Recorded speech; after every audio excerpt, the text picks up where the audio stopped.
നമസ്കാരം. നമസ്കാരം. P C ജോർജിനെതിരെ youth കോൺഗ്രസ്സുകാരും youth ലീഗുകാരും പരക്കെ പ്രതിഷേധ പ്രകടനം നടത്തിക്കൊണ്ടിരിക്കുകയാണ് എന്നാണ് വാർത്ത. ചന്ദ്രശേഖരൻ എഴുതിയ സത്യം എന്നറിയോ? എനിക്കെതിരെ എന്തെങ്കിലും കാണിച്ചൊരു വാർത്തയാണ് നിങ്ങൾക്ക്. അതാണ് ഇവിടുത്തെ ഈ രാജ്യത്തിൻ്റെ ഏറ്റവും വലിയ അപകടമായി മാറിയിരിക്കുന്നത്.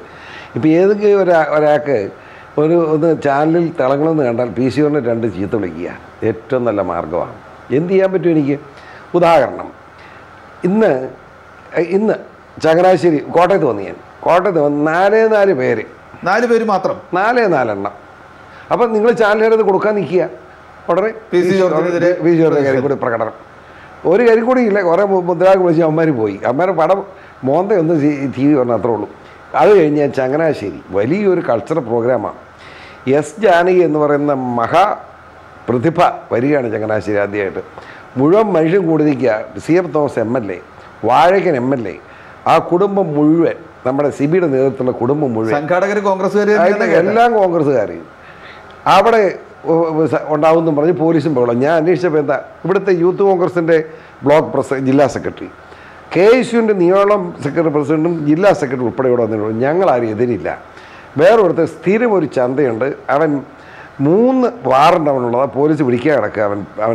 അവൻ അവിടെ നിൽപ്പുണ്ട്, അവനെ പോലീസ് പറഞ്ഞ് പിടിപ്പിച്ചോളെന്ന് എന്നോട് പറഞ്ഞു. ഈ ചന്ത എന്ന് പറഞ്ഞ ആൾ യൂത്ത് കോൺഗ്രസ്സുകാരനാണോ? അവൻ ഒരു കോൺഗ്രസ്സുകാരല്ല, ചുമ്മാ ഇപ്പോൾ കോൺഗ്രസ്സുകാർ പിടിച്ചാൽ ആര് പിടിച്ചാലും കൂടും. അവനെ കറക്റ്റ് KSUവിൻ്റെ യൂത്ത് കോൺഗ്രസിൻ്റെ നേതാക്കൻ പറഞ്ഞ കറക്റ്റാണ്. ഞങ്ങൾ അവിടെ ചെന്നു, ഒരുത്തം മാത്രം കരിക്കുടി കൊടുക്കണമെന്ന് ഓടുക. അല്ല, തുറന്നു ചോദിക്കട്ടെ, ഇത്ര നിസ്സാരമാക്കി തള്ളാവുന്നതാണോ?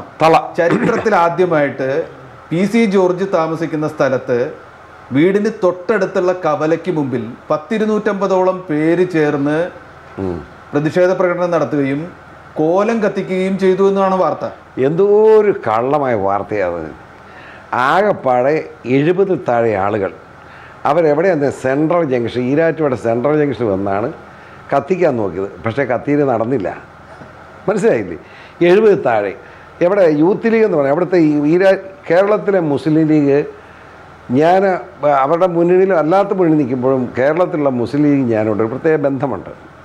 ഞാൻ രാഷ്ട്രീയത്തിലേക്ക് കടന്നു വരാൻ തന്നെ കാരണക്കാരൻ കെരീം സാഹിബ് എന്ന് പറഞ്ഞ ലീഗിൻ്റെ നേതാവും ഒരു വെളിയത്ത് കാക്ക CP-കാരനുമാണ്. അല്ല, ഞാൻ രാഷ്ട്രീയത്തിൽ വരില്ല. അവർ രണ്ടുപേരും നിർബന്ധമാണ്. പക്ഷേ ഈരാറ്റോടെ ലീഗ് എപ്പോഴും എനിക്കെതിരാണ്. ഈ കഴിഞ്ഞ നിയമസഭാ തെരഞ്ഞെടുപ്പ് എന്നെ കാലുവാരിയവർ. മുസ്ലിം ലീഗ് എന്ന് പറഞ്ഞ അവിടെ ഈരാറ്റുപേട്ടയിൽ ഒരു വിഭാഗം, മുസ്ലിം ലീഗ് എന്ന് മുഴുവൻ പറയാൻ പറ്റില്ല, ഒരു വിഭാഗം എപ്പോഴും എതിരാണ്. അവരെ ഞാൻ നന്നാക്കാൻ പോയാൽ നന്നാവുമോ? അവരാണ് ഈ പ്രശ്നം ഉണ്ടാക്കിയത്. അവരാണ്. വേറെ മനസ്സിലാക്കണം, കോൺഗ്രസിൻ്റെ ഏറ്റവും ഉന്നതനായ നേതാവ് എന്ന് പറയുന്നത് ജോർജ് ജേക്കബ്. അദ്ദേഹമാണ് ഇലക്ഷൻ കമ്മിറ്റിയുടെ പൂഞ്ഞാർ നിയോജകമണ്ഡലം പ്രസിഡന്റ്. അദ്ദേഹം പറയുന്നു പി സി ജോർജിന് ഒരു പരാതിയും പറയാൻ ആർക്കും അവകാശമില്ല. ആരെങ്കിലും പരാതി പറഞ്ഞാൽ അത് തെറ്റിദ്ധാരണയാണ്. അതിക്കുള്ള അദ്ദേഹം പറയണോ? പത്തനംതിട്ട തെരഞ്ഞെടുപ്പിൽ പ്രവർത്തിച്ചിട്ടുണ്ടെന്നും പറഞ്ഞു. പത്തനംതിട്ട തെരഞ്ഞെടുപ്പിൽ പ്രവർത്തിച്ചിട്ടുണ്ടെന്ന് മാത്രമല്ല, UDFൻ്റെ കൺവീനറുണ്ട്, അദ്ദേഹം ഇത് തന്നെ പറയുന്നു. പിന്നെ ആരാ എന്നെ കുറ്റക്കാരൻ? നമ്മുടെ പത്തനംതിട്ട പാർലമെൻറ്റ് നിയമത്തിൻ്റെ ചെയർമാനായിട്ട് വന്ന് നമ്മുടെ പത്തനംതിട്ട DC പ്രസിഡൻ്റാണ്. അദ്ദേഹം പറയുന്നു അദ്ദേഹം വന്നിടത്തെല്ലാം പി സി ജോർജ് ഉണ്ടായിരുന്നു, വളരെ മാന്യമായിരുന്നു അദ്ദേഹം പറയുന്നു. കൺവീനറുണ്ട് നമ്മുടെ പന്തളം സുധാകരൻ, XMLA, അദ്ദേഹം പറയുന്നു പി സി ജോർജിനെ പറ്റി ഒരു പരാതിയും പറയാൻ ഞങ്ങൾക്ക് അവകാശമില്ല. പിന്നെ ആരാണ് പ്രകടനങ്ങൾ നടത്തുന്നത്? ആരാണ് ഇതിന് പിന്നിൽ? ഞാൻ ഒളിച്ചു വെക്കുന്നില്ല ചന്ദ്രശേഖരൻ, കാരണം ഞാൻ അതിൻ്റെ വിശദാംശം കിടക്കുന്നില്ല. ഒരു 2 വർഷം മുമ്പ് തുടങ്ങിയതായിരുന്നു. നമ്മുടെ ആൻഡോ എന്ന് പറയുന്ന ഞങ്ങളുടെ MP-യുടെ അനിയൻ എൻ്റെ വീട്ടിൽ ഒരു കാര്യത്തിന് വന്നു. ആ കാര്യം ഞാൻ നേരിട്ട് വിളിച്ച് ശക്തമായ പ്രതിഷേധം രേഖപ്പെടുത്തിയിരിക്കുക. മറ്റാളുകളെ പേര് പറയുന്നില്ല. ശുദ്ധമായ അഴിമതിയാണ്. ഞാൻ പിടുത്തം വീണു ചോദിച്ചു കഴിഞ്ഞപ്പം ചാൾസ് സാറും കൂടെ കൂടിക്കൊണ്ടാന്ന് പറഞ്ഞു. നാളത്തെ കഴിഞ്ഞത് ക്യൂർ ചെയ്തിരിക്കണം നീ ഞാൻ പറഞ്ഞു കോൺട്രാക്ടറോട്. പിറ്റേ ദിവസം ഞാൻ കാണുന്നത് ചാൾസാ രാവിലെ വീട്ടിൽ വന്ന് എന്നെ ചാൾസെന്ന് ചോദിച്ചു, ഇതാണ് പ്രശ്നം. ഞാൻ പറഞ്ഞു എന്നോട് ക്ഷമിക്കണം, നീ മേലിൽ എൻ്റെ പുരയിടത്തിൽ കയറിപ്പോകരുത്, നീ മോട്ടിക്കാനും പിടിച്ചെറിക്കാനുമാണോ, നീ ആ MP-യെ കൂടെ നശിപ്പിക്കുമല്ലോടാ, ഇറങ്ങാ പുറത്തെന്ന് പറഞ്ഞു. അങ്ങനെ ഈ MP-യുടെ അനിയനെ ഞാൻ ഇറക്കി വിട്ടു. ബാക്കി കേട്ടോ എൻ്റെ ചന്ദ്രശേഖര, എൻ്റെ സങ്കടം കേട്ടോ ചന്ദ്രശേഖര. ഞാൻ ആൻഡോയെ വിളിച്ചു പറഞ്ഞു ഈ കാര്യം.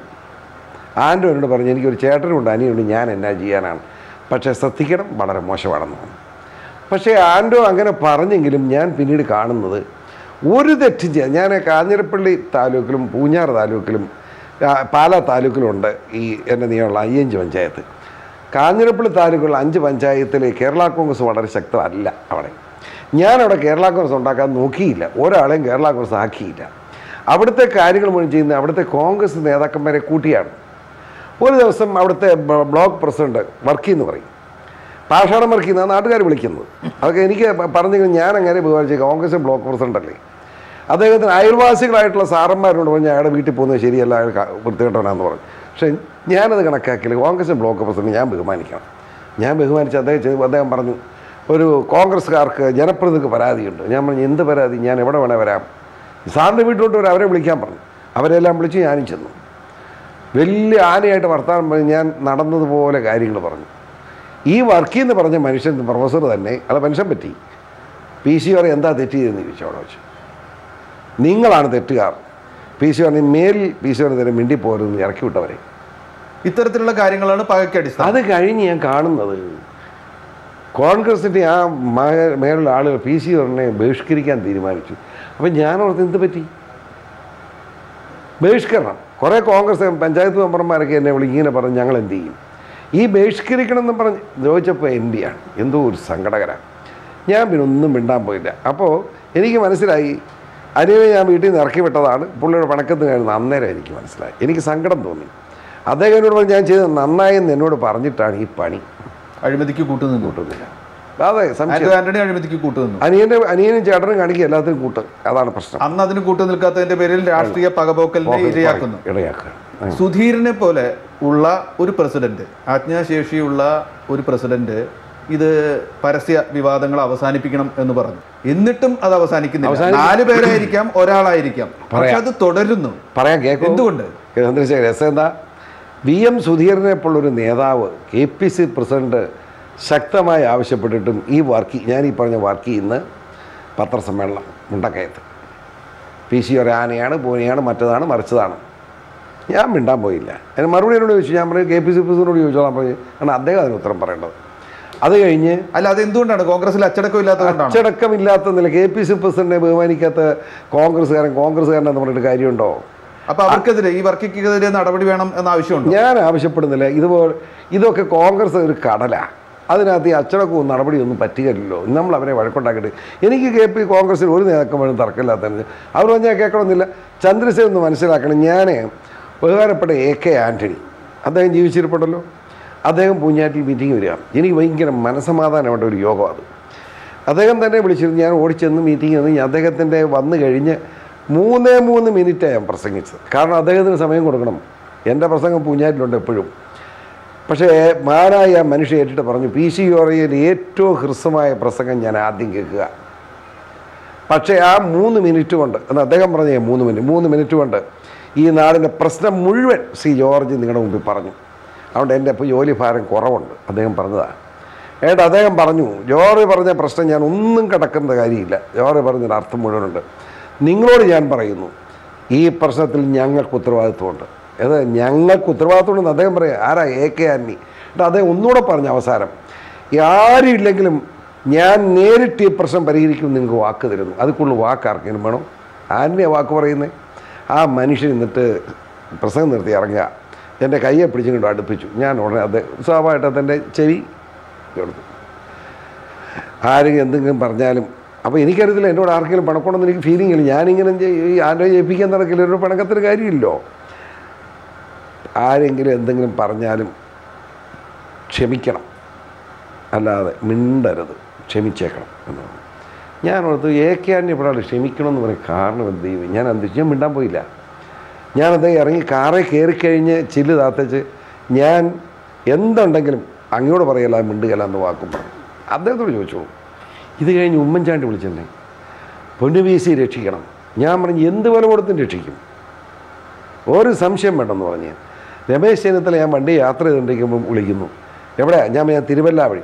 ഇതാ വരുന്നത് തിരുവല്ല TV കയറാൻ പറഞ്ഞു. ഞാൻ അവിടെ കയറി. അദ്ദേഹവും പറഞ്ഞു രക്ഷിക്കണം. സുധീരൻ മുണ്ടക്കയത്ത് മീറ്റിങ്ങിന് വന്നു. ആ മുണ്ടക്കയത്ത് മീറ്റിംഗ് വന്ന് ഈ സ്ഥാനാർത്ഥിയോ അല്ല അവിടുത്തെ ബ്ലോക്ക് പ്രസിഡൻ്റോ ഒന്നും എന്നെ വിളിക്കുന്നില്ല. പക്ഷേ എന്നെ ജോർജിയൊക്കെ വിളിച്ചു. ഞാൻ അങ്ങനെ അവിടെ ചെല്ലുന്നേ. ഞാൻ വളരെ വിശദമായി 20 മിനിറ്റ് നേരം കാര്യം പറഞ്ഞ് മനസ്സിലാക്കി. ഇത് കഴിഞ്ഞ് സുധീരൻ വന്നു. സുധീരൻ പറഞ്ഞു PC ജോർജ് ഇവിടെ ഉണ്ട്, ഇനി ഒന്നും വേണ്ട, നമുക്ക് ഒറ്റക്കെട്ടായി പോകണം എന്ന് പറഞ്ഞു. അങ്ങനെ ഒരു തർക്കമില്ലാതെ പോവുക. പിന്നെ വേറൊരു അപ്പോൾ PC ജോർജ് പറയുന്നത് ആന്റണി, ഉമ്മൻചാണ്ടി, സുധീരൻ, രമേശ് ചെന്നിത്തല ഇവരൊക്കെ പറഞ്ഞ അത് പ്രകാരം PC ജോർജ് പ്രവർത്തിച്ചു കഴിഞ്ഞിട്ടും തെരഞ്ഞെടുപ്പ് കഴിഞ്ഞപ്പോൾ താങ്കളുടെ മേൽ കുതിര കയറുന്നു എന്നാണ്. അതാണ് എൻ്റെ സങ്കടം. ഒന്ന് മനസ്സിലാക്കണം, എൻ്റെ വേദന ഒന്നുകൂടെ കേട്ടോളൂ. ഞാൻ ഈ പൂഞ്ഞാർ വിഭാഗത്തിൻ്റെ അല്ല മറ്റേ പറയാം, കാഞ്ഞിരപ്പള്ളി ഒരു യോഗം, ഉമ്മൻചാണ്ടി വന്ന് ഒരു റോഡ് ഷോ സ്ഥാനാർത്ഥികളെ പുഞ്ചവയലിൽ. ഞാനവിടെ ചെന്ന് ഇരിക്കുമ്പോഴാണ് ഉമ്മൻചാണ്ടി വരുന്നത്. വല്ല ബഹുമാന ശ്രദ്ധയത്തെ കയറ്റിയിരുത്തി. എന്നിട്ട് ജോറെ പ്രസംഗിച്ചു. ഞാൻ പറഞ്ഞില്ല, ജോറെ പ്രസംഗിച്ചിട്ട് ഞാൻ പ്രസംഗിക്കാമെന്ന് അദ്ദേഹം പറഞ്ഞു. എന്നിട്ട് അപ്പോൾ KPCC സെക്രട്ടറി പ്രസംഗിച്ചുകൊണ്ടിരിക്കുക, അദ്ദേഹം നിർത്തി. ഉടനെ മൈക്ക് എൻ്റെ ഇരിക്കുമ്പോഴത്തെ അന്നേരത്തേക്കിന് ഈ വർക്കി അടുത്തതായി ഉമ്മൻചാണ്ടി പ്രസംഗിക്കുന്നു. അപ്പോഴവിടെ നിന്ന് മനുഷ്യനിടയ്ക്ക് പ്രശ്നമായി. ഇത് കാരണം അവിടെ ഒരു വനത്തിനകത്ത് റോഡുണ്ടാക്കി കൊടുത്ത് ഒരു ഇലക്ഷൻ തൊട്ട് മുമ്പ് ആ റോഡ് ഉദ്ഘാടിച്ചു. ഒരു 2000 പേരുണ്ടാകും റോഡ് ഉദ്ഘാടനം. പാവപ്പെട്ട പട്ടികവർഗ്ഗക്കാരനാണ്, മനസ്സിലായില്ലേ? അവൻ അതുപോലെ എന്നെ സ്നേഹിക്കുക. പ്രശ്നമായി. അപ്പോഴത്തേക്കിനും ഉമ്മൻചാണ്ടി സ്ട്രോങ് ആയിട്ട് കടുപ്പിച്ച് പറഞ്ഞു, അടുത്ത ജോർജ് പ്രസംഗിക്കുമെന്ന് പറയാൻ പറഞ്ഞു. വർക്കി പറയാതിരിക്കാൻ നോക്കി. ഉമ്മൻചാണ്ടി സ്ട്രോങ് ആയി. അപ്പോൾ അയാൾ പറയേണ്ടി വന്നു. താങ്കൾ ഉദ്ദേശിക്കുന്നത് ഇപ്പോൾ താങ്കളോടുള്ള എതിർപ്പ് ഉയർത്തുന്നവർക്ക് ഉമ്മൻചാണ്ടി മുതൽ AK ആന്റണി വരെ ആരുടെയും പിന്തുണ ഇല്ല എന്നാണ്? സംശയം എന്താ? ആരുടെയും പിന്തുണയില്ല, യാതൊരു സംശയവും വേണ്ട. പക്ഷേ ഇപ്പോഴത്തെ പ്രശ്നം സത്യത്തിൽ PC ജോർജ് തന്നെയല്ലേ ഒരു വെടി പൊട്ടിച്ച് തുടങ്ങി വെച്ചത്? അതാ ചന്ദ്രശേഖരൻ മനസ്സിലാക്കേണ്ടത്. എന്താ പറയൂ. ഈ ഇലക്ഷൻ ഡേ ഞാനിങ്ങനെ ഫോണിൽ വിളിക്കുക, എങ്ങനെയെങ്കിലും പോളിംഗ് ശതമാനം കൂട്ടാൻ. അങ്ങനെ ജീവൻ കളഞ്ഞ് ശ്രമിച്ചു. അങ്ങനെ 65% പോളിംഗ് വന്നു. 0.6 കുറഞ്ഞതേ. 2% കുറഞ്ഞെടുത്തൊന്നും കുഴപ്പമില്ല. ഇവിടെ എന്നെയാ കുറ്റം പറയുന്നത്. 7 മണിയായപ്പോൾ ഈരാറ്റുപേട്ടയിലെത്തി ഈ MP. എന്നിട്ട് അതിനോട് 10-50 പേരേ ഉള്ളൂ. പൊക്കൻ നൗഷാദ് എന്ന് പറയും, കോൺഗ്രസ് നേതാവ്.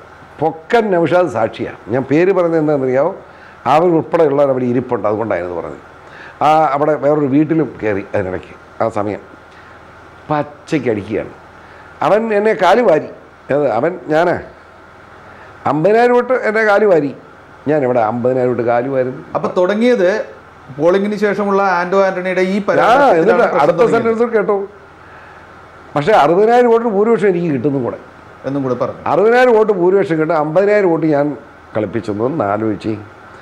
അത് 1 മിനിറ്റ് കൊണ്ട് MP പറഞ്ഞ നാട് മുഴുവനായില്ലേ? അല്ല, എന്നാലും പരസ്യമായിട്ട് 20 മണ്ഡലങ്ങളിലും പൊന്നുംകുടങ്ങളെ അവതരിപ്പിച്ചു എന്ന് പറഞ്ഞ താങ്കൾ അതിൽ ചിലര് പൊന്നുംകുടങ്ങളല്ല എന്ന് പിന്നീട് പറയുകയുണ്ടായി. അതിൽ ആന്റണിയുണ്ട്, അഹമ്മദ് ഉണ്ട്, ശശി തരൂരിനെയും ഒക്കെ ആ പരാമർശത്തിൽ പെടുത്തി.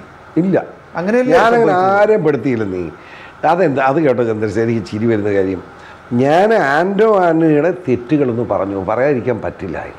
കാരണം ഇയാൾ ഇതുപോലെ ആന്റണിയെ നിർത്തരുതായിരുന്നു ഇത്തവണ എന്ന് താങ്കൾക്ക് അഭിപ്രായമുണ്ടോ? ഉണ്ടായിരുന്നു. ഞാനത് വ്യക്തമായിട്ട് ഉമ്മൻചാണ്ടിയോടും KPCC പ്രസിഡന്റായിരുന്ന രമേശ് ചെന്നിത്തലയോടും പറയുകയും കാര്യം വിശദമായി പറയുകയും ചെയ്തു. എന്ന് മാത്രമല്ല, ആറന്മുള പ്രശ്നത്തിൽ എതിർപ്പ് കൊണ്ടാണ്. ആറന്മുള മാത്രമല്ലെന്ന് പേരുദോഷം. ഞാൻ പറയട്ടെ, എൻ്റെ നിയോജക മണ്ഡലത്തിലെ ഒരു 5-6 പഞ്ചായത്തിൽ കരിങ്കൊടിയും പ്രളയമായിരുന്നു. MP വഴിയെടുത്ത് മനുഷ്യൻ തലതിരിഞ്ഞ് നിൽക്കുകയായിരുന്നു. ശരിക്കും കോൺഗ്രസിനെ കണ്ടിട്ടേ ഇല്ലെന്ന് ആരാന്ന് ആർക്കും അറിയത്തില്ല. അവിടേക്കും ആർക്കും അറിയത്തില്ല. പിന്നെ ആരെയാണ് താങ്കൾ അവിടെ നിർദ്ദേശിച്ചിരുന്നത്? ഞാൻ നിർദ്ദേശിച്ച മനസ്സിലുണ്ടായിരുന്നു. എൻ്റെ മനസ്സിൽ ആരാണ് കോൺഗ്രസ് തീരുമാനം കൈക്കമാൻഡ്? ഒരു മാന്യൻ, അത്ര എനിക്കുള്ളൂ.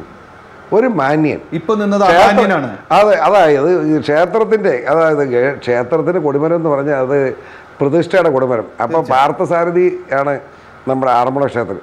പാർത്ഥസാരഥിയുടെ നട്ടല് മുറിച്ചിട്ട് അവിടെ ചുമൽ ലൈറ്റ് വെക്കണമെന്ന് പറഞ്ഞാൽ എന്തായിരിക്കും ഇവിടുത്തെ ഹൈന്ദവ മതവിശ്വാസികളുടെ വികാരം? ആന്റണിയെ തന്നെ നിർത്തണം എന്ന് എന്തുകൊണ്ട് കോൺഗ്രസ് തീരുമാനിച്ചു? എനിക്ക് അത്ഭുതമാണ്.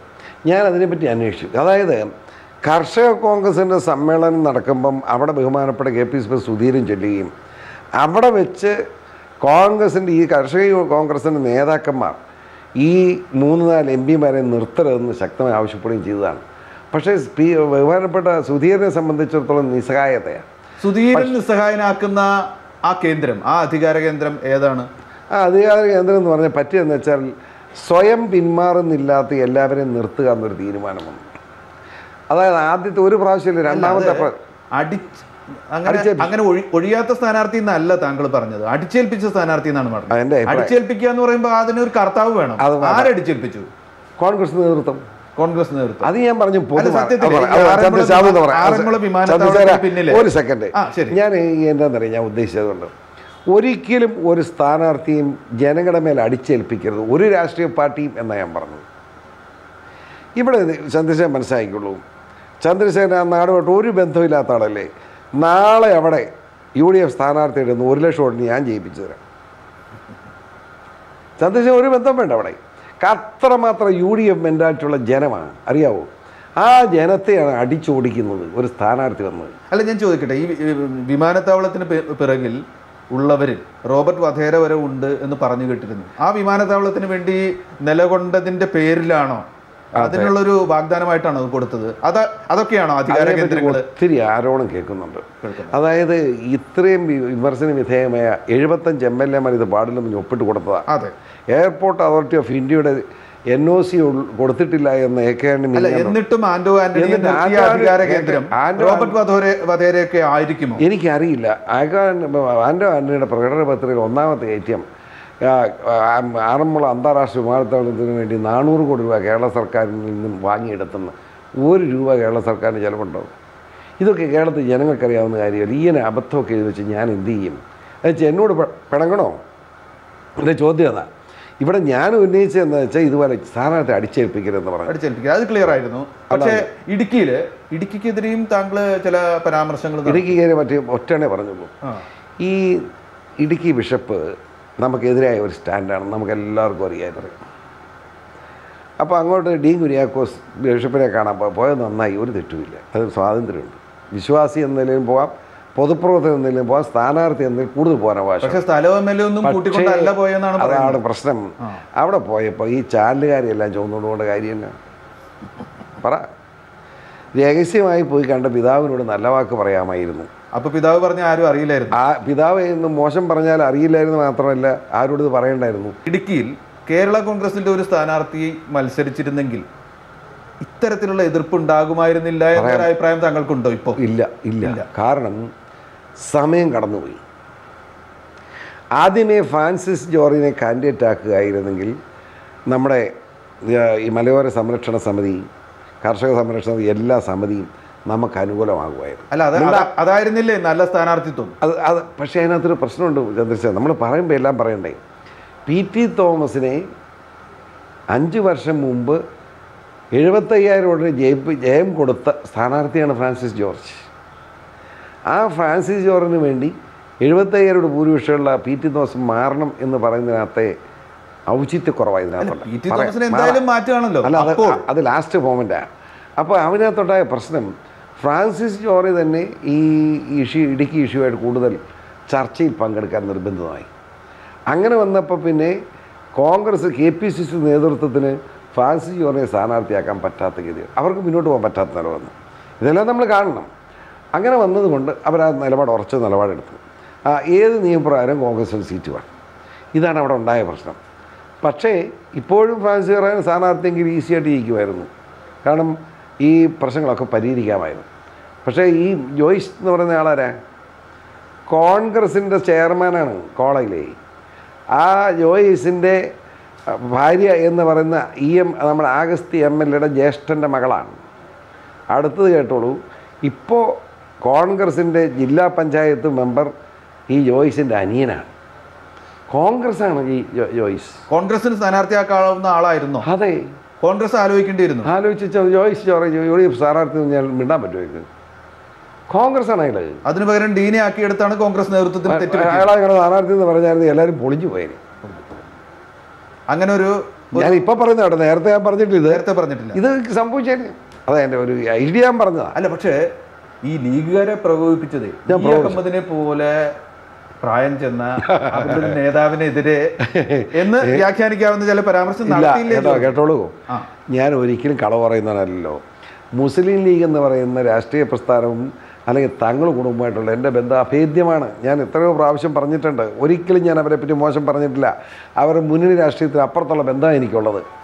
സംഭവിച്ചെന്താ, നികേഷും നമ്മുടെ പ്രകാശും നമ്മുടെ റിപ്പോർട്ടർ ചാനലിൽ ഈ സ്ഥാനാർത്ഥിയെ നിർത്താൻ അടിച്ചേൽപ്പിക്കുന്ന ഞാൻ പറഞ്ഞപ്പോൾ എന്നോട് ചോദ്യം, ഇവിടെ മലപ്പുറത്ത് എന്തുകൊണ്ട് വോട്ട് കുറഞ്ഞു, അഹമ്മദ് സാഹിബിൻ്റെ നിയമനത്തിൽ ശതമാനം കുറയാൻ കാരണം എന്താണെന്ന് ചോദിച്ചു. അതായത് ഇതുപോലാണോ എന്നുള്ള അർത്ഥത്തിൽ. അപ്പം ഞാൻ സത്യസന്ധമായി പറഞ്ഞു, ഈ അഹമ്മദ് സാഹിബിനെ സ്ഥാനാർത്ഥിയാക്കരുതെന്ന് പറഞ്ഞ് അതായത് കണ്ണ് കാണുക ചെവിയും കേൾക്കുകയെന്ന് പറഞ്ഞ് ബഹളമുണ്ടായിരുന്നു. അത് സത്യമല്ല ചന്ദ്രശേഖർ, നിങ്ങളുടെ ലൈബ്രറി നോക്കിക്കോളൂ, എത്രയോ വലിയ ബഹളമായിരുന്നു. ആ സാഹചര്യമുണ്ടായി. പക്ഷേ കാണക്കാട് തങ്ങൾ സ്ഥാനാർത്ഥിയായിട്ട് പ്രഖ്യാപിച്ചു, പാർട്ടി തീരുമാനം. അപ്പോൾ വലിയ ഭൂരിപക്ഷത്തോടെ അഹമ്മദ് സാഹിബ് ജയിക്കും. പക്ഷേ അത് എങ്കിലും അവിടുത്തെ യുവജനങ്ങൾക്ക് അതിൽ തർക്കം ഉണ്ടായി കാണും. അതുകൊണ്ടായിരിക്കാം ശതമാനം കുറഞ്ഞത്. ഇതാ ഞാൻ പറഞ്ഞത്. അല്ല, UP എ വീണ്ടും ജയിക്കുകയാണെങ്കിൽ കേന്ദ്രമന്ത്രി ആകാവുന്ന ഒരാളാണ് അദ്ദേഹം. അദ്ദേഹത്തെ കേന്ദ്രമന്ത്രിയായി പരിഗണിക്കുന്നതിന് പോലും തടസ്സമായിട്ടുള്ള ഒരു വാദമല്ലേ അദ്ദേഹത്തിന് കണ്ണു കണ്ടുകൂടാ, ചെവി കെട്ടുകൂടാ പറയുന്നത്? അങ്ങനെയല്ലേ അവരത് കാണുക, ലീഗുകാർ കാണുക? ലീഗുകാർ അങ്ങനെ കാണണ്ട, ഞാൻ അങ്ങനെ പറഞ്ഞില്ല. അങ്ങനെ ഒരു ആരോപണം അവിടെ ഉണ്ടായിന്നാ പറഞ്ഞത്. സത്യമല്ലേ? എല്ലാ പത്രത്തിലും ഉണ്ടായിരുന്നല്ലോ, ചാനലെല്ലാം വന്നതല്ലേ. ആ പറഞ്ഞ കാര്യത്തിൽ ഉറച്ചു നിൽക്കുന്നു. ആ പറഞ്ഞത് തെറ്റില്ല, ഞാൻ തെറ്റ് പറഞ്ഞിട്ടില്ല. ഞാൻ ഈ അഹമ്മദിനെ സ്ഥാനാർത്ഥിയാക്കി തെറ്റൊന്നും പറഞ്ഞില്ല. അങ്ങനെ ഒരു ആരോപണം വന്നതുകൊണ്ടാണ് ശതമാനം കുറഞ്ഞെന്ന് ഞാൻ വിശ്വസിക്കുന്നു എന്നേ പറഞ്ഞുള്ളൂ. വസ്തുത പറഞ്ഞതേ ഉള്ളൂ, അത്രേ ഉള്ളൂ. അതിന് അപ്പുറത്തൊന്നും പറഞ്ഞില്ല. അത് തന്നെയല്ല, ET മുഹമ്മദ് ബഷീറിന് എന്നാ കുഴപ്പം? കേരളത്തിലെ വിദ്യാഭ്യാസ മന്ത്രിയിൽ പ്രഥമ ഗണനീയനായ ഒരാളാണ് ET മുഹമ്മദ് ബഷീർ. കേന്ദ്രത്തിൽ ആഭ്യന്തരമന്ത്രിയൊക്കെയാണ് എന്നാ കുഴപ്പം? ഒരഭിപ്രായം ഞാൻ പറഞ്ഞതാ. അതുകൊണ്ട് സത്യത്തിൽ UP എ ജയിക്കുകയും ലീഗിൽ നിന്ന് ഒരു മന്ത്രി ഉണ്ടാവുകയും ചെയ്യുകയാണെങ്കിൽ അത് ET ആവുന്നത് വളരെ നന്നായിരിക്കും. ഞാൻ പറയുന്നില്ല, അത് പറയുന്നത് തർക്കം വേണം. അത് പാണക്കാട് തങ്ങൾ പറഞ്ഞോട്ടെ, ഞാൻ പറയുന്നില്ല. പക്ഷേ താങ്കളുടെ അഭിപ്രായം താങ്കൾ എന്നോട് ചോദിച്ചാൽ ഞാൻ പറയും ET ആണെന്ന് പറയും. കാരണം ET അതിപ്രഗത്ഭനായ ആളാണ്, നല്ലൊരു മന്ത്രിയാണ്. എൻ്റെ ഒരു ആഗ്രഹം പറയാൻ പാടില്ല. എന്നോട് പണങ്ങേണ്ട കാര്യം എന്താ? ശശി തരൂരിനെതിരെ എന്തോ സൂചിപ്പിച്ചു? ഒന്നും പറഞ്ഞില്ല. കേട്ടു, അതൊക്കെയാണ് എനിക്ക് സങ്കടം, മനപ്രയാസം. അല്ല, അദ്ദേഹം ഈ വിവാദം നേരിടുമ്പോൾ ടെയിൻറ്റഡ് എന്ന ആരോപണം ഉള്ളപ്പോൾ സ്ഥാനാർത്ഥി ആക്കേണ്ടിയിരുന്നോ? ഞാൻ പറഞ്ഞത് എന്താണെന്നറിയാമോ? 5 വർഷത്തിന് മുമ്പ് ശശി തരൂരിന് വോട്ട് ചെയ്യുന്നത് നമ്മുടെ സ്ത്രീ സമൂഹത്തിനൊരു അഭിമാനമായിരുന്നു. പറഞ്ഞതിൻ്റെ അർത്ഥം അത് തന്നെയല്ലേ? മനസ്സിലായി? ഞാൻ പറഞ്ഞോട്ടെ. പറയൂ. ഇപ്പോൾ അദ്ദേഹത്തിന് ഇങ്ങനെ ആരോപണവും പ്രത്യാരോപണങ്ങളും ഒക്കെ ആയിട്ട് കിടക്കുന്നു. അദ്ദേഹം നിരപരാധിയാണെന്നാണ് എൻ്റെ വിശ്വാസം. പക്ഷേ കിടക്കുന്നു. ആ സാഹചര്യത്തിൽ ഏതെങ്കിലും നാടാരെ പിടിച്ചവിടെ സ്ഥാനാർത്ഥിയാക്കേണ്ടതായിരുന്നു എന്നാണ് എൻ്റെ അഭിപ്രായം. ഇപ്പോഴും ശശി തരൂർ തോക്കുമെന്ന് ഞാൻ പറഞ്ഞില്ല. പക്ഷേ പെട്ടിപ്പൊട്ടിച്ച് എണ്ണാതെ ജയിച്ചു എന്ന് ഞാൻ പറയായിരുന്നു. ഞാൻ പറഞ്ഞു അത്രയുള്ളൂ. അല്ലാതെ ശശി തരൂർ തോക്കുമെന്ന് ഞാൻ പറഞ്ഞു. ആരോപണ വിധേയരായ ശശി തരൂർ മാത്രമല്ലല്ലോ, കൊടിക്കുന്നിൽ സുരേഷ് ഉണ്ട്, അപ്പുറത്ത് അവർക്ക് ജയിക്കുമായിരിക്കും. അവരും ആരോപണ വിധേയരായിരുന്നു. മാത്രമല്ല സോളാർ കേസ് അതുകൊണ്ടൊക്കെ കൂടുതൽ ചർച്ച ചെയ്യപ്പെട്ടില്ലേ തെരഞ്ഞെടുപ്പിൽ? ഞാൻ ഒരു കാര്യം പറഞ്ഞു, അത് ചർച്ച ചെയ്യപ്പെട്ടത് ദോഷമല്ലേ? ചന്ദ്രശേഖർ, ഞാൻ പറയാം, എൻ്റെ വേദന പറഞ്ഞു, എന്നെ പിണങ്ങരുത്. ആ സ്ത്രീയെപ്പറ്റി ഇനി ചർച്ച ചെയ്യരുത് നിങ്ങൾ. ആ സ്ത്രീയുടെ പേര് ഞാൻ പറഞ്ഞില്ല. മനസ്സിലായി? ഇനി ഈ സോളാർ കേസ് സംബന്ധിച്ച് എന്ത് വേണം, കുറ്റക്കാരെയൊക്കെ നിയമത്തിന് കൊണ്ടുവരണം. ഞാനിത് പറഞ്ഞതെന്നറിയോ? ഇതുപോലെ സ്വഭാവ ദൂഷ്യമായിട്ട് നടന്ന് ഞാൻ പേരൊന്നും പറയുന്നില്ല, നിങ്ങൾക്ക് അറിയാമല്ലോ. ഇത് കാണുന്ന വെച്ചാൽ അവരെ നമ്മുടെ ചാനലുകാരെല്ലാം ദിവസവും ചുവന്നുകൊണ്ട് നടക്കുന്നു. ഏത് ചാനലും നോക്കുമ്പോഴത്തേക്കിന് പെയിൻറ്റ് പഠിച്ച് കൊണ്ടു നടക്കുക. ഇത് കാണുമ്പോൾ നമ്മുടെ 10-12 വയസ്സ് പെൺകുഞ്ഞുങ്ങൾ എന്താ ചിന്തിക്കുക?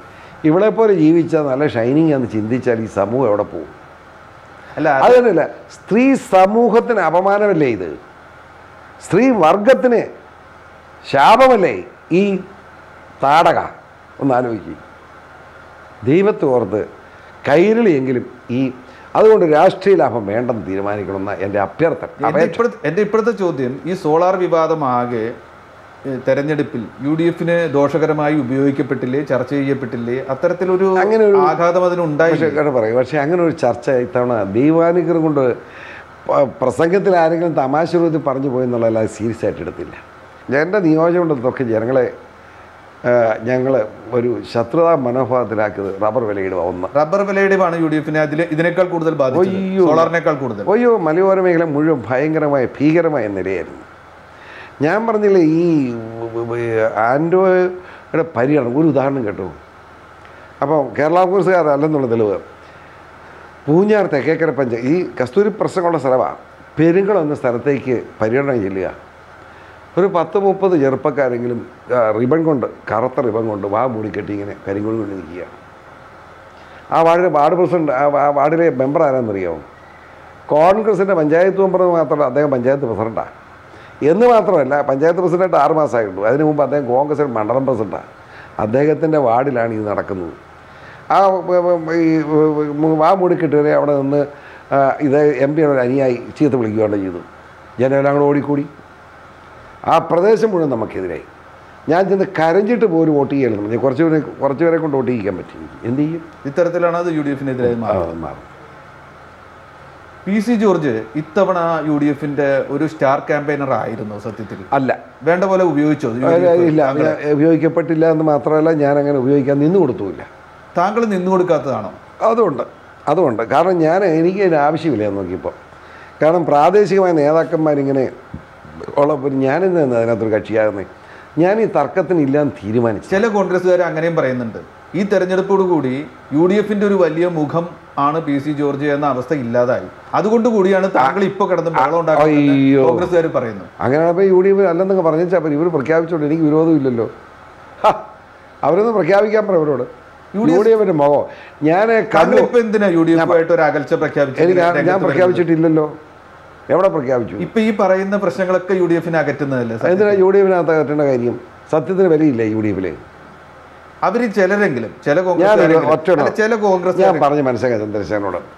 കണ്ണൂർ 4 ഗ്രാമീണ മേലെ 4 പബ്ലിക് മീറ്റിംഗ് പ്രസംഗിച്ചത് VC പറയാം. ആയിരക്കണക്കിന് ആളുണ്ടായിരുന്നു.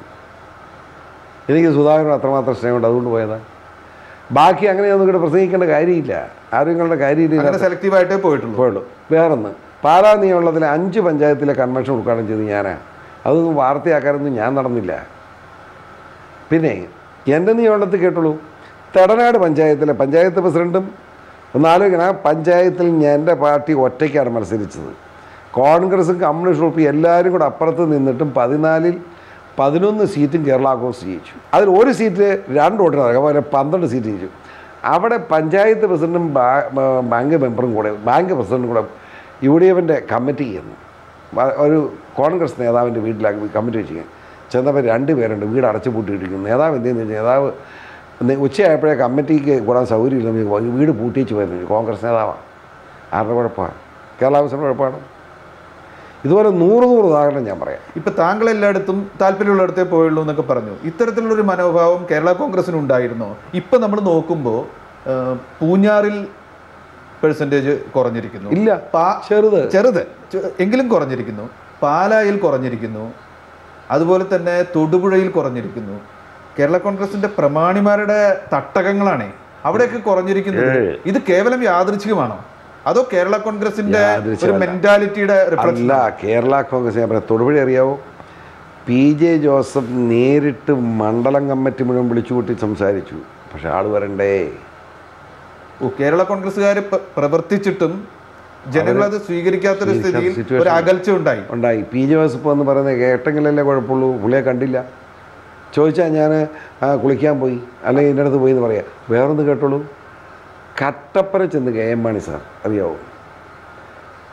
2 മണിക്കൂർ ടി വിയിലിരുന്നു. എന്നിട്ടും ജനം വളരെ 100-200 പേരാ വന്നത്. എന്തൊരു ദുഃഖകരമാണ്. എന്തുകൊണ്ട് സംഭവിച്ചതാണ്? കസ്തൂരി രംഗനും ഈ പിതാവിനോടുള്ള വണക്കവും റബ്ബർ വരയിടവും. അതിന് കേരള കോൺഗ്രസും പോലും, കേരള കോൺഗ്രസിന്റെ നേതാക്കൾ പോലും, മാണി സാർ പോലും ഇരയായി. അല്ലാതെ മാണി സാറ് ഡി കുര്യാക്കോസ് ജയിപ്പിക്കുന്നത് പറയാൻ ചെന്നാൽ സത്യത്തിൽ UDF-നുണ്ടായ അൺപോപ്പുലാരിറ്റി നിങ്ങൾക്ക് ഷെയർ ചെയ്യേണ്ടി വന്നു. ഈ കേരള കോൺഗ്രസിന്റെ തട്ടകങ്ങളിൽ വോട്ട് കുറഞ്ഞതും അതിന്റെ ഫലമായിട്ടാണ്. സത്യം അതാണ്. എന്നെ വിശ്വസിക്കൂ, സത്യം അതാണ്. അങ്ങനെ വേദനിക്കുന്ന ഞങ്ങളെ പിന്നെ ചീത്ത വിളിക്കാൻ വിളിച്ചത് ഞങ്ങൾ എന്ത് ചെയ്യും? അല്ല, ഈ ചീത്ത വിളിച്ചപ്പോൾ പറഞ്ഞത് ഞാൻ നേരത്തെ പറയാൻ വന്നത് അതാണ്. താങ്കൾ നേരത്തെ മോദിയുടെ ആ ബനിയൻ ഇട്ട് അവിടെ ഷെയർ ചെയ്യാൻ വേണ്ടി, അവരുടെ വേദി ഷെയർ ചെയ്യാൻ പോയ ഒരാളാണ്. താങ്കൾക്ക് പല രാഷ്ട്രീയ കണക്കുകൂട്ടലുകളും ഉണ്ട്. UPA അധികാരത്തിൽ വരുന്നില്ലെങ്കിൽ ഒരു പക്ഷേ ഏതെങ്കിലും മുന്നണിയിൽ നിൽക്കുന്നത് ഒരു ഒന്നുമല്ല എന്ന് പറയുന്ന മാണി സാറിന്റെ പാർട്ടിക്ക് പല കണക്കുകൂട്ടലുണ്ടെന്നാണ് ചില കോൺഗ്രസ്സുകാർ പറയുന്നത്. ചന്ദ്രശേഖരൻ PCയോടുള്ള മുഖത്ത് നോക്കി ഇത് പറയരുത്. അല്ല, ഞാൻ ബനിയൻ ഇട്ടില്ല. ഉയർത്തി കാണിച്ച് എന്തെന്നേ. ഞാൻ അവിടെ ഒരു മീറ്റിംഗ്, സർദാർ വല്ലഭായ് പട്ടേലിന്റെ പ്രതിമയുണ്ടാക്കുന്നതിന്റെ ഒരു കൂട്ടയോട്ടം. അല്ല, അതിനവിടെ ചെന്നു. ബാക്കി കേട്ടേ ഒന്ന് ആകെപ്പാടെ ഒരു കൊച്ച് 6-7 വയസ്സുള്ള കൊച്ച് വന്ന് ബനിയൻ കൊടുക്കുന്നുണ്ട്. അതിലൊന്നും മോഡിയുടെ പടമില്ല. പക്ഷേ ആ വഴി 100 ഉള്ളൂ. 100 ഇട്ട് ബാക്കി ആൾ വന്നപ്പോൾ ഈ കൊച്ചിന് ബനിയില്ല. അപ്പം വണ്ടിയിൽ ഇവർ കൊണ്ടുവന്നിരിക്കാം വിൽക്കാൻ. വിൽക്കാൻ നിന്നപ്പം വിൽക്കാൻ മേടിച്ച ആ വണ്ടിയുടെ, അതായത് മാരുതി വാൻ അയാൾ പറഞ്ഞു എന്നാൽ ഇതൊന്ന് ഉദ്ഘാടിച്ച് നമുക്ക് തുടങ്ങാമെന്ന്. ആയിക്കോട്ടെ എന്ന് പറഞ്ഞു. കൊച്ചു വന്ന് അങ്കളെ ഒന്ന് ഉദ്ഘാടിക്കാം. കുഞ്ഞു കൊച്ചാ, നീ 6 വയസ്സുള്ളൂ. ഞാനിങ്ങനെ താളാവൂ എന്ന് പറഞ്ഞ് തന്നു. അത് മേടിച്ചേച്ച് ഇങ്ങനെ കൊടുക്കട്ടോ, അത് മേടിച്ചിങ്ങനെ. അത് ശരി, അത് താങ്കൾ നേരത്തെ വിശദീകരിച്ചിട്ടുണ്ട് ഇത്തരം കാര്യങ്ങൾ. പക്ഷേ അതിന് എന്നെ ഇത്ര ക്രൂശിക്കണോ? ഞാനല്ല, അങ്ങനെ ചില കോൺഗ്രസ്സുകാർക്ക് സംശയമുണ്ട്. അതായത് UPA-ക്ക് അല്ല ഭൂരിപക്ഷമെങ്കിൽ NDA-ക്ക് മറ്റുള്ളവരെ കൂട്ടി ഭൂരിപക്ഷം ഉണ്ടാക്കേണ്ട ഒരു സാഹചര്യം വന്നാൽ കേരള കോൺഗ്രസ് മറച്ചു ചിന്തിക്കുന്നതിൻ്റെ ഒരു ആരംഭത്തിന്റെ സൂചന PC ജോർജിന്റെ സ്വരത്തിലുണ്ടെന്ന് ചില കോൺഗ്രസ്സുകാർ പറയുന്നു. എന്തു പറയും? അവരെ ദൈവം രക്ഷിക്കട്ടെ. ഈയനം വിവരക്കേടൊക്കെ പറഞ്ഞ് കോൺഗ്രസ് ഒരു പാർട്ടിയെ നശിപ്പിക്കരുതെന്നാണ് അങ്ങനെ ചിന്തിക്കുമെന്നുള്ളത് എനിക്ക് പറയാനുള്ളത്. കോൺഗ്രസിന് ഭൂരിപക്ഷം കിട്ടുമോ? കോൺഗ്രസ് ഭൂരിപക്ഷം കിട്ടുമെന്ന് ചോദിച്ചാൽ AK ആൻ്റണിയുടെ പ്രസംഗത്തിൻ്റെ ഉള്ളിലേക്ക് കിടക്കുമ്പോഴും PC ചാക്കോടെ മീറ്റ് ദ പ്രസിലുള്ള ഇത് ചർച്ചയിലേക്ക് കിടക്കുമ്പോഴും ഒക്കെ ഒരു ഭൂരിപക്ഷം അധികാരത്തിൽ വരും എന്നൊരു ഫീലിംഗ് ഇല്ല. സത്യം അതാണ്. അവർക്ക് ഒരു ആത്മവിശ്വാസക്കുറവ് കാണാനുണ്ട്. എന്നാൽ കേരളത്തിലെ ജനങ്ങൾ സാധാരണ ഒരു പ്രത്യേകത പറയാം. ഓൾ ഇന്ത്യ ബേസിൽ ജനങ്ങൾ എങ്ങനെ ചിന്തിക്കും അതിന് വിരുദ്ധമായിട്ടാണ് കേരളത്തിലെ ജനങ്ങൾ ചിന്തിക്കാറ്. 77 അടിയന്തരാവസ്ഥ കഴിഞ്ഞ് ഇലക്ഷൻ നടന്നപ്പോൾ കേരളം 111 തൂത്തുവാരി. ഇന്ദിരാജി ഉൾപ്പെടെ തോറ്റുപോയി, ഓർക്കണം. അതാണ് ശരിയാണ്. ഇത്തവണ ഇവിടെ കേരളം UDF-ന് അനുകൂലമായിട്ടാണെന്നാണ് ഞാൻ മനസ്സിലാക്കിയത്. അപ്പോൾ സ്വാഭാവികമായിട്ട് തിരിച്ചേ അങ്ങോട്ട് വരുള്ളൂ. എൻ്റെ അനുഭവം അതാണ്.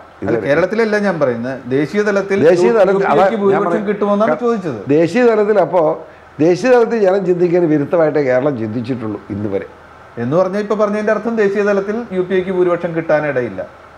അല്ല, അതെ, അങ്ങനെ ചില സാധ്യതയില്ലാത്ത ഒരു സാഹചര്യമാണ്. അങ്ങനെയാണെങ്കിൽ ഈ പറഞ്ഞ കാര്യം പറയാം, പരദൂഷണക്കാർ പറഞ്ഞതുപോലെ കേരള കോൺഗ്രസ് എന്തെങ്കിലും തരത്തിലുള്ള ഒരു മറുകണ്ഠം ചാടലിനുള്ള ആലോചനകൾ ഒരു സംശയം വേണ്ട. UPA ഗവൺമെൻറ് അധികാരത്തിൽ വരാൻ വേണ്ടി എന്ത് ത്യാഗം സഹിക്കാനും കേരള കോൺഗ്രസ് തയ്യാറാണ്. അതൊന്നും സംശയമില്ല. ഇങ്ങനെ ആരോണമല്ല, ഇങ്ങനെയുള്ള സാഹചര്യങ്ങളൊക്കെ വിലയിരുത്തപ്പെടുന്നു. പക്ഷേ ഒരു ചെറിയ മാറ്റം UPA-ക്ക് അനുകൂലമായി അടുത്ത കാലത്ത് ഉണ്ടാകുന്നു എന്നാണ് ഇപ്പോൾ അറിയുന്നത്. അതായത് പല മേഖലയിലും നമ്മുടെ BJP-ക്ക് അകത്തുണ്ടായിരിക്കുന്ന ചില സംഘർഷങ്ങളും അദ്വാനി ഫാക്ടറും ജസ്വന്ത് സിംഗിൻ്റെ ഫാക്ടറും ഒക്കെ വരുമ്പോൾ BJP-യെ കവർ ചെയ്തുകൊണ്ട് ഒരു ഗവൺമെൻറ് ഉണ്ടാക്കാൻ കഴിയുന്ന സാഹചര്യം UPA-ക്ക് സോണിയാജിക്ക് കിട്ടുമെന്നാണ് പറയപ്പെടുന്നത്. അങ്ങനെ ആയിരിക്കട്ടെ എന്ന് ആശംസിക്കുന്നു ഞാൻ. അങ്ങനെ ആകണമെന്നാണ് ഞങ്ങൾ ആഗ്രഹിക്കുന്നത്. അതിനകത്ത് ഞങ്ങൾക്ക് അർഹതപ്പെട്ട 2 MP-മാരുടെ കിട്ടും എന്തെങ്കിലും മേടിക്കുന്നുള്ളതല്ലാതെ ഒരു പ്രശ്നമില്ല. UPA അധികാരത്തിൽ വരണം എന്നതിനാണോ മോഡി അധികാരത്തിൽ വരരുത് എന്നതിനാണോ കേരള കോൺഗ്രസിന് മുൻഗണന വരുന്നത് ദേശീയ തലത്തിൽ? ആ ചോദ്യത്തിന് അർത്ഥമില്ല. കാരണം അർത്ഥം എനിക്ക് മനസ്സിലായി. പക്ഷെ വേറൊരു സത്യം ചന്ദ്രശേഖരൻ ഞാൻ പറയട്ടെ, മോഡി അധികാരത്തിൽ വരരുതെന്ന് ആഗ്രഹിച്ചാലല്ലേ UPA-ക്ക് അധികാരത്തിൽ വരാൻ കഴിയൂ. എങ്ങനെയാണോ? തേർഡ് ഫ്രണ്ട് ഇല്ലേ? തേർഡ് ഫ്രണ്ട് എവിടെ ഇരിക്കുന്നു? ഞാൻ ചോദിക്കട്ടെ, കമ്മ്യൂണിസ്റ്റ് പാർട്ടിക്ക് എത്ര സീറ്റ് കിട്ടാം? കമ്മ്യൂണിസ്റ്റ് പാർട്ടി വിട്, ഈ 2 ചേരിയിലും പെടാത്ത കക്ഷികൾക്ക് സാധ്യതകൾ ഉണ്ടാവുക. സാധ്യതകൾ കുറവെന്നാന്ന് ചോദിച്ചാൽ നമ്മുടെ എൻ്റെ ഒരു ചിന്തയിലാണ് ഈ ജയലളിത എന്ത് ചെയ്യുമെന്ന് എനിക്ക് സംശയമുണ്ട്. ഞാൻ അറിയുന്നത് അവർ BJP പിന്തുണ കൊടുക്കുന്ന നിലയിലേക്ക് പോകുന്നു എന്നാണ്. എനിക്കറിയില്ല, പറഞ്ഞു കേട്ടത്. അങ്ങനെയുള്ള സാഹചര്യങ്ങളൊക്കെ അവർ UPA-ക്ക് എതിരായിട്ട് ഉണ്ടാക്കിയെടുത്താൽ സ്വാഭാവികമായി മായാവതി, മനസ്സിലായില്ല, ഇതെല്ലാം കൂടെ ഒന്ന് മുലായം സിംഗ്, ഇതെല്ലാം ഞാൻ വരുന്ന കുഴപ്പം എന്താ, ഒരു ഒറ്റക്കക്ഷി എന്ന നിലയിൽ ഭൂരിപക്ഷം ഏത് പാർട്ടിക്കാണ് ആ പാർട്ടിയാണ് ഇന്ത്യൻ പ്രസിഡന്റ് ഭരണഘടനാപരമായി പ്രധാനമന്ത്രിയായി ക്ഷണിക്കുക. അപ്പോൾ ഒറ്റക്കക്ഷി എന്ന നിലയിൽ കോൺഗ്രസും BJP-യും തമ്മിലുള്ള അന്തരം, കോൺഗ്രസ്സിനാണ് ഒരു സീറ്റ്. ഞാൻ നേരത്തെ പറഞ്ഞു കോൺഗ്രസിൻ്റെ ഒരു സീറ്റ് മതി എന്ന് ഞാൻ ഒരു 4-5 മാസം മുമ്പ് പറഞ്ഞതിന് കാരണം ഇത് വലിയ റിസ്കിലേക്ക് പോവുകയാണ്. അതുകൊണ്ട് കോൺഗ്രസ്സിന് ഒരു സീറ്റ് പോലും കുറയ്ക്കരുതെന്നാണ് ഞാൻ എൻ്റെ അഭിപ്രായം പറഞ്ഞു. അല്ല, ഞാൻ കേരള കോൺഗ്രസ്സുകാരുടെ അഭിപ്രായം പറഞ്ഞവനാണ്. കാരണം കോൺഗ്രസിനേക്കാൾ കൂടുതൽ സീറ്റ് BJP-ക്കാണ്. BJP പ്രധാനമന്ത്രിയായി ക്ഷണിക്കും. അല്ല, അങ്ങനെ ഒരു സാഹചര്യം വന്നാൽ UPA-ക്കൊപ്പം പ്രതിപക്ഷത്തിരിക്കും. സംശയം എന്താ? പ്രതിപക്ഷത്തിരിക്കും, അങ്ങനെ ഇരിക്കും. വേണേ ഇവിടുത്തെ ന്യൂനപക്ഷങ്ങളെ ഉപേക്ഷിച്ചുകൊണ്ട് ഒരിക്കലും BJP-ക്ക് അനുകൂലമായ നിലപാട് സ്വീകരിക്കാൻ കേരള കോൺഗ്രസ് പാർട്ടി കഴിയുമെന്ന് ഞാൻ കരുതുന്നില്ല. ഇത് നേരത്തെ പറഞ്ഞ പരദൂഷണം പറയുന്നവരോടുള്ള മറുപടിയാണ്. ഒരു സംശയം വേണ്ട. അങ്ങനെയാണ്. എന്തായാലും ഈ നിലപാട് തുടർന്നുകൊണ്ട് കേരള രാഷ്ട്രീയത്തിൽ നിൽക്കുമ്പോൾ താങ്കൾക്ക് ഒരുപാട് പ്രശ്നങ്ങളും ഉണ്ടാവും. താങ്കൾ UDF ഒറ്റപ്പെടുത്തപ്പെടുന്ന സാഹചര്യമുണ്ട്. അങ്ങനെ വന്നാൽ എന്ത് ചെയ്യും? ഞാൻ എത്ര കൊല്ലമായി ഒറ്റയാനാ? ചന്ദ്രശേഖരൻ ആലോചിച്ചു, ഒറ്റയാനാണല്ലോ. ഞാനിങ്ങനെ അങ്ങ് പോവും. എന്നെ തല്ലും കൊല്ലും മതി പേടിപ്പിച്ചാൽ മാത്രമേ ഞാൻ സമ്മതിക്കില്ല, ബാക്കിയെല്ലാം സമ്മതിച്ചു കൊടുക്കും. ആര് ചീത്ത വിളിച്ചാലും എനിക്ക് വിരോധമില്ല. ഞാൻ തല്ലും കൊല്ലും എന്ന് പറഞ്ഞുള്ള പേടിപ്പിക്കലാണോ കാണുന്നത്? എനിക്കത് ഇഷ്ടമില്ല. അതാണോ കാണുന്നത് ഇപ്പോൾ? അത് കാണുന്നു, അത് എനിക്ക് അമർഷമുണ്ട്. ഇത് KPC പ്രസിഡന്റ് പറഞ്ഞിട്ടും കേൾക്കാതെ എൻ്റെ നേരെ ആക്രമണമായിട്ട് ദൈവത്തെ ഓർത്ത് വരരുതെന്ന് ആത്മാർത്ഥമായി അഭ്യർത്ഥിക്കുന്നു. കുഴപ്പമാണ്, സംശയം വേണം. ഇത് PC ജോർജിനെ ഭീഷണിപ്പെടുത്താനുള്ള ഒരു ശ്രമമായിട്ടാണോ? എന്നെ ഭീഷണിപ്പെടുത്താൻ വന്നാൽ ഞങ്ങൾ ഭീഷണിക്ക് വഴങ്ങില്ല. അത് ജീവൻ ബലി കൊടുക്കേണ്ടി വന്നാലും ഞാൻ നേരിടും, ഒരു സംശയം വേണം. താങ്കൾ ഇപ്പോൾ പറഞ്ഞ UDF ഉള്ളിലെ ഇലക്ഷൻ സമയത്തുണ്ടായ തെറ്റുകൾ പരിശോധിക്കണം എന്നുള്ള താങ്കളുടെ നിലപാടിൽ നിന്ന് ഒട്ടും പുറകോട്ട് പോകാനാ. ഞാൻ പരാതി കൊടുക്കുമല്ലോ, പരാതി എഴുതി കൊടുക്കും. ആർക്ക്? KPC പ്രസിഡന്റ് എഴുതി കൊടുക്കും, UDF ഘടകകക്ഷികൾ കൊടുക്കും. അത് ചർച്ച ചെയ്യണമെന്ന് ആവശ്യപ്പെടും. താങ്കളുടെ ഈ നിലപാടിനും ഈ നീക്കങ്ങൾക്കും മാണി സാറിന്റെ പിന്തുണയുണ്ടോ? ഞാൻ എൻ്റെ പിന്തുണയുടെ പ്രശ്നമല്ല. ഞാൻ മാണി സാറിനോട് ഇന്ന് സംസാരിച്ചല്ലോ. ഞാൻ പറഞ്ഞ കേട്ടോ, മാണി സാർ ഇങ്ങനെയൊക്കെയാണോ സംഭവം, മോശമാണല്ലോ എന്ന് അദ്ദേഹം പറഞ്ഞല്ലോ. പിന്നെ എപ്പോഴും ഞാൻ ചെന്ന് അദ്ദേഹത്തോട് ഇങ്ങനെ പരാതിയും പരിവേദനവുമായിട്ട് നടക്കുന്ന ഇടപാടൊന്നുമില്ല. ഞാൻ ഇത്ര നാളായിട്ട് ഇന്നാ മാണി സാറിനോട് ഈ കാര്യം പറഞ്ഞത്. വേണം ഇന്നലെ വിളിച്ച് പറയാൻ പാടില്ല, മിനിങ്ങാന്ന് പറയാം. ഞാൻ പറഞ്ഞില്ല. എന്തിനാണ് അദ്ദേഹത്തെ വിഷമിപ്പിക്കുന്നത്? അദ്ദേഹത്തിന് ബോധ്യമുണ്ട്. ഞാനും അദ്ദേഹത്തിൻ്റെ പാർട്ടി ഞാൻ ലയിക്കുമ്പോൾ ഒരു വാക്ക് അദ്ദേഹം പറഞ്ഞിട്ടുണ്ട്, ഞാൻ അദ്ദേഹത്തോട് വാക്ക് പറഞ്ഞിട്ടുണ്ട്. ഇന്ന് വരെ അദ്ദേഹം ആ വാക്കിൽ നിന്ന് മാറിയിട്ടില്ല, ഞാനും മാറിയിട്ടില്ല. പിന്നെ ഞാൻ ഇതിനാണ് അദ്ദേഹത്തെ എപ്പോഴും ശല്യം ചെയ്യുന്നത്. താങ്കൾ നേരത്തെ പറഞ്ഞു UDF അൺപോപ്പുലർ ആയിട്ടുള്ള ചില പ്രശ്നങ്ങൾ കൊണ്ട് അതിന്റെ ദോഷം കേരള കോൺഗ്രസിനും വന്നു, കേരള കോൺഗ്രസിന്റെ തട്ടകങ്ങളിൽ വോട്ട് കുറഞ്ഞു എന്ന് പറഞ്ഞു. ഭയങ്കരമായി. ആ വിശ്വാസം തിരിച്ചെടുക്കാൻ വേണ്ടിയാണോ താങ്കൾ ഇപ്പോൾ ഒരു സമരം പോലെ ചില അഭിപ്രായങ്ങൾ മുന്നോട്ട് വരുന്നത്? ഞാൻ അന്നും മലയോര കർഷകന് വേണ്ടി നിൽക്കുന്നവനാണ്. നെല്ലിയാമ്പതി ഇഷ്യൂ അറിയാമല്ലോ ചന്ദ്രശേഖര? അത് തന്നെയാണ് ഇടുക്കിയിലെ പ്രശ്നം. ഞാൻ എത്ര കൊല്ലമായി? 2006 മുതൽ പറഞ്ഞു നടക്കുന്ന അറിയാമല്ലോ. ഇന്നിപ്പോൾ സത്യം മനസ്സിലായില്ലേ? ഇന്നിപ്പോൾ ഇടുക്കി ജില്ലയിലുള്ള ജനങ്ങളിപ്പോൾ കരയുന്നത് എന്താ? നെല്ലിയാമ്പതിയിലെ ഇവിടുത്തെ ഇഷ്യൂ ഒന്നാണ്, അറിയാവും. നെല്ലിയാമ്പതി പാലക്കാട്ടായി പോയി, ഇവിടെ ഇടുക്കി അത്ര വ്യത്യാസമുള്ളൂ. രണ്ടും സെയിം കേസാണ്. കൊടുക്കുമെന്ന് പറഞ്ഞ പരാതി എപ്പോൾ കൊടുക്കും? ഞാൻ ഒരു 2-3 ദിവസം കഴിഞ്ഞ് കൊടുക്കും. 23-ാം തീയതി UDF വിളിക്കുന്നുണ്ട്. പക്ഷേ എനിക്ക് പോകാൻ കഴിയില്ല. കാരണം എനിക്ക് എൻ്റെ അരുവിത്ര ഫൊറോനാപ്പള്ളിയുടെ പെരുന്നാളാണ്. പെരുന്നാൾ കൊണ്ടാണോ പോകാത്തത്? അതെ, കാരണം ഇപ്പോഴേ പറഞ്ഞിരിക്കുന്നത് പെരുന്നാൾ കൊണ്ടാണ് പോകാൻ. എന്തെങ്കിലും ഉപാധികൾ വെച്ചിട്ട്? ഒരു ഉപാധി എനിക്ക് പോകാൻ കഴിയില്ല. ഇന്ന് വരെ ഞാൻ പ്രായപൂർത്തിയായതിനു ശേഷം അരുവിത്ര ഫൊറോനാപ്പള്ളിയുടെ പെരുന്നാളിൻ്റെ ഉച്ചയ്ക്കുള്ള പ്രതിഷ്ഠത്തിൽ ഞാൻ പങ്കെടുക്കാതിരുന്നിട്ടില്ല. താങ്കൾക്ക് പങ്കെടുക്കാൻ സൗകര്യപ്പെടും വിധം ഇത്രയും വലിയ കാര്യങ്ങൾ പറയാനുണ്ടല്ലോ, മാറ്റിവെക്കണം എന്ന് അഭിപ്രായമുണ്ടോ? ഒരു പാവം PC ഓർഡിനോട് UDF മാറ്റിവെക്കാൻ പറഞ്ഞ മര്യാദയാണോ? UDF അവിടെ ചർച്ച ചെയ്തോട്ടെ. പക്ഷേ എൻ്റെ കാര്യം ചർച്ച ചെയ്യണം, ഞാൻ അത് കൊടുക്കും, എഴുതി പാർട്ടി നേതാക്കന്മാരോടും പറഞ്ഞിട്ടുണ്ട്. ആ യോഗത്തിന് മുമ്പ് കൊടുക്കും. ഇത് ചർച്ച ചെയ്ത് താങ്കൾ എന്ത് റിസൾട്ടാണ് പ്രതീക്ഷിക്കുന്നത്? അത് അടുത്ത UDF യോഗത്തിൽ ചെന്നിട്ടല്ലേ ചർച്ച. ഞാൻ പറയും, ഏറ്റവും വിവരം പറയും. എനിക്ക് നല്ല താങ്കൾ അതിൽ ആവശ്യപ്പെടാൻ പോകുന്നത് എന്താണ്? മേലിൽ എൻ്റെ മുതുകത്താരും കയറണം, ആവശ്യമില്ലാതെ. എന്നെപ്പറ്റി തെറ്റ് പറഞ്ഞെങ്കിൽ തെറ്റ് പറഞ്ഞത് ഇന്ന ആളാണെന്ന് പറയണം. അയാളെ തൂക്കാനിടണമെന്നൊന്നും പറയാനൊന്നും എനിക്ക് പറ്റില്ല. ഒരു രാഷ്ട്രീയ പാർട്ടിക്ക് PC കുറ്റം ചെയ്തത് അവർ തൂക്കാനിടാൻ പറഞ്ഞ് സമ്മതിക്കുമോ? അതില്ല. പക്ഷേ ജനങ്ങളോട് പറയണം സത്യം, ആരാണ് കുറ്റക്കാരൻ. ഞാൻ കാലുവാരിയോ? അത് UDF ഒന്ന് പറഞ്ഞാൽ മതി, വേറെ ഒരു പ്രശ്നം എനിക്കില്ല. ഞാൻ കാലുവാരിയില്ലെങ്കിൽ ആൻഡോ പറഞ്ഞത് തെറ്റാണ്, അതൊന്ന് പറഞ്ഞാൽ മതി, വേറെ പ്രശ്നം തോന്നി. താങ്കൾ കാലുവാരി എന്ന ആൻഡോവിൻ്റെ തിയറിയാണ് തെരഞ്ഞെടുപ്പ് വോട്ടെണ്ണി കഴിയുമ്പോൾ തെളിയുന്നത് എങ്കിലും എങ്ങനെ തെളിയാനേ? എങ്ങനെ തെളിയും? ആൻഡോ തോറ്റാലോ എന്നർത്ഥം. ആൻഡോ തോറ്റാൽ എന്നോട് മുഖത്ത് കിട്ടേണ്ട കാര്യം? കോൺഗ്രസ്സുകാർ വോട്ട് ചെയ്തിട്ടില്ലല്ലോ, പിന്നെ എന്തിനാ എന്നോട് വഴക്കുണ്ടാക്കുന്നത്?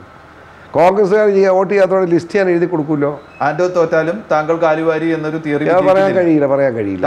താങ്കൾ അത് അംഗീകരിക്കില്ലെന്ന് ലോകം അംഗീകരിക്കില്ല, എൻ്റെ നിയമത്തിൽ ആരും അംഗീകരിക്കില്ല. പിന്നെ ഈ കള്ളക്കച്ചവടമായിട്ട് നടക്കുന്നവർ വേണേൽ പറയും, വേറെ മനുഷ്യനാരും സമ്മതിക്കില്ല. അപ്പോൾ താങ്കൾ താങ്കളുടെ ഈ നിലപാടിൽ ഉറച്ചു നിന്ന് പോകും. നിലപാടിന് വേണ്ടി സമരം തുടരും. വളരെ നന്ദി ഇത്രയും കാര്യങ്ങൾ പറഞ്ഞു. Thank you.